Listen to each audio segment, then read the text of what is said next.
So provide them with 14 hours of light, extra protein in their lay pellets. We talked about that, 20%, right?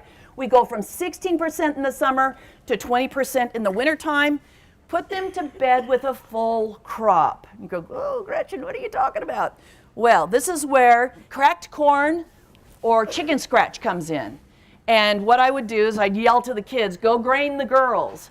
And what they would do is they'd get about a quarter cup to a half a cup of cracked corn or chicken scratch, and they'd give it to the girls at night. And I always, and maybe this is my A-type personality, I put it in a line, and just enough for them to get up in about 15 minutes. They eat it within 15 minutes.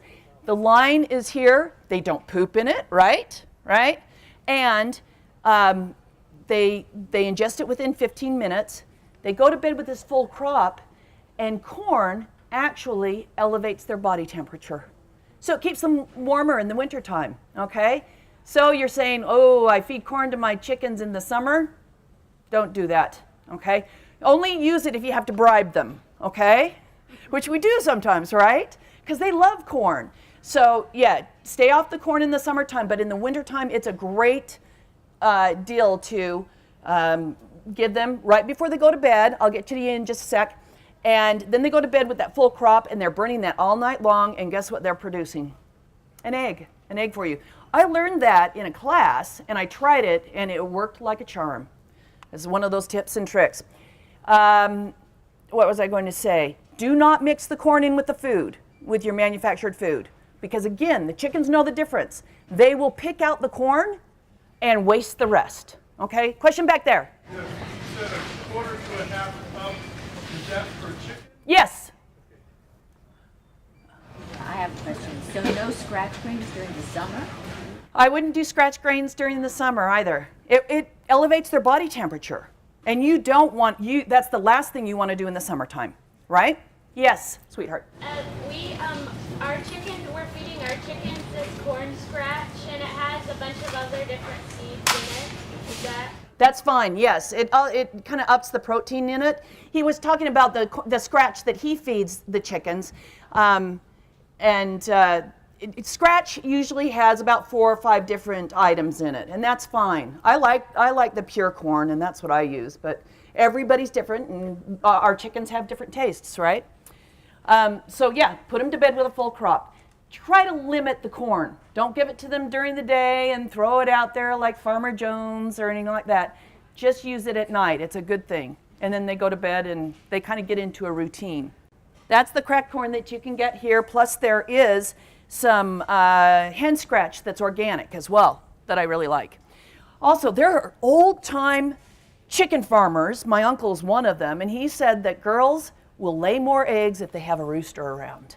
Honest to goodness, really. That's what he told me. And I said, I think you're nuts. But I don't want to throw caution to the wind, so I do that. So dress up your coop just a little bit. So yeah. Other necessities during the wintertime you want to make, yes, back there. We've raised chickens both ways, with the rooster and without a rooster, and the girls seem happier when the rooster is around. However, if you live in the city, you may have an ordinance that prohibits you from having a rooster. Absolutely. Oh, absolutely. That's we'll get to that part. I think roosters serve their purpose. You know, they protect the girls, and I grew up on fertilized eggs, so I totally get it. We had a rooster, Casanova, and died untimely death, I'll tell you, but it was a brutal thing for a 12-year-old to discover. In any case, so in the wintertime, you got to give them some place to do their dust bath, right? And that's either with some dry sand or some dry, airy dirt. Dust bathing is essential to good chicken health. That's how they clean themselves. So make certain they have a dry place to do that. Yes? I was just going to talk about that in just a minute. So you can do it. My girls go under a big blue spruce, kind of like this. You could do it in a tub or another plastic container like that. Anything works, just as long as they can get in there. and roll around and clean themselves. We'll talk about bugs and mites. You know, One question I have, does it have to be food grade or can it be used in non-food? I would go food grade. She's asking about diatomaceous earth, which I have up here, and we'll talk about diatomaceous earth here in a bit. We'll also talk about avian flu, okay? So remind me to do that. Back up. You don't want this. If you have nest boxes that are poking out, gather your eggs in a timely fashion, right? They'll freeze. They are susceptible to that. I love these kind of nest boxes because you can pull them apart and you can sanitize them. This is a hooded cat box down there, which you can find here at D&B. A bucket, just so that the hen can turn around inside. You're good to go. That's part of the lid, just cut off, and a little walk-up for her. Cheap and easy, right? I'm a thrifty chicken keeper. And then I love this. This is from IKEA. We don't have IKEA, I know, but you can order it online or you can just find it at Lowe's or Home Depot, I imagine. These two drawers were cut out to accommodate the girls when they want to nest. That's the ladies' supplies. And then right here, this is brilliant. The girls will roost up here and there's a grate and they poop and it falls into that and she just pulls it out and puts it in her compost. I thought it was brilliant. So these are great washable nest boxes because what you want is you want to be able to clean things up if you get bugs. Lice and mites are very prominent in birds. When we had our leghorns, when I was a kid, we got mites. I remember picking them up and then coming away and little pink bugs all over me. And it'd freak you out as a kid. The good news is our body temperature is so much colder than the chickens. Those bugs don't like us, okay? They'll be gone. There's no cross-contamination. Back in the 70s when we had those chickens, we bathed them in a solution of malathion. Nasty, nasty stuff. Now what you want to do, if you get bugs, and I'm going to do a blog post, I have all the elements, a blog post on D&B Supply. If you haven't looked at the blogs, there's some great blogs. I'll do a blog post on dust bathing and using diatomaceous earth. So if you don't know what diatomaceous earth is, I'm moving over here, Dusty. This is it. And it is, I think it's a wonder product. I put it in this little old jar, and what I do in the springtime is I'll even use this on my back patio to rid myself of those pesky little ants that we get so often, right?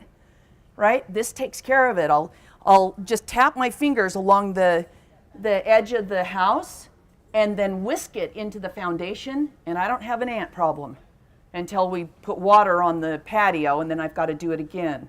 But that takes care of it, and it's organic and it's natural and it won't hurt anything. I can have chickens and dogs and kids around it. So what you want to do with the diatomaceous earth if you get bugs is take a cupful and put it in that bird's dust bath, okay?